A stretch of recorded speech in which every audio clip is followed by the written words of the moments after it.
கபடி வீரர்களுக்கு இலக்கும் ஒழுக்கமும் தான் முக்கியம் என்று ஒலிம்பிக்கில் தங்கம் வென்ற இந்திய இளையோர் கபடி அணியின் துணை கேப்டனான கண்ணகி நகர் கார்த்திகா தெரிவித்தார்.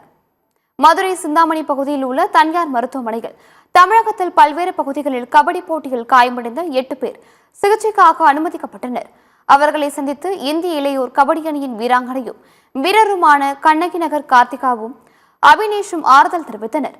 தொடர்ந்து செய்தியாளர்களை சந்தித்த கண்ணகி நகர் கார்த்திகா, தங்கம் வென்ற பிறகு நான் செல்லும் இடமெல்லாம் என எல்லோரும் இரத்த சொந்தங்களாக பார்ப்பதாக மகிழ்ச்சி தெரிவித்தார். கபடி வீரர்களுக்கு இலக்கும் ஒழுக்கமும் தான் முக்கியம் என்றும் இவை இரண்டும் இருந்தால் நமக்கு உதவி செய்ய பலரும் வருவார்கள் என்றும் அவர் கூறினார்.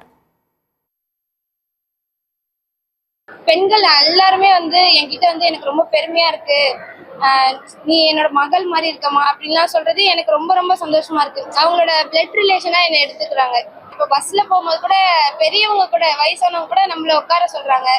அவங்களாம் அவங்க வீட்டு பிள்ளை மாதிரி பாத்துக்கிறாங்க. அது எனக்கு ரொம்ப ரொம்ப சந்தோஷமா இருக்கு. ரொம்ப ஒரு பிளேயருக்கு ரொம்ப ரொம்ப முக்கியமானது அவங்களோட இலக்கம், அவங்களோட டிசிப்ளின் தான். டிசிப்ளினா நம்ம ஒர்க் பண்ண ஆரம்பிக்கலாம். நமக்கு சப்போர்ட் பண்ண நிறைய சார் இருக்காங்க. நம்ம அசோசியேஷன் தலைவர் சோழரதா சார் இருக்காங்க. நிறைய இன்ஸ்டியூட்லாம் சார் அக்ரிமெண்ட் சைன் பண்றாங்க. இதனால எல்லாருமே போல்டா வாங்க.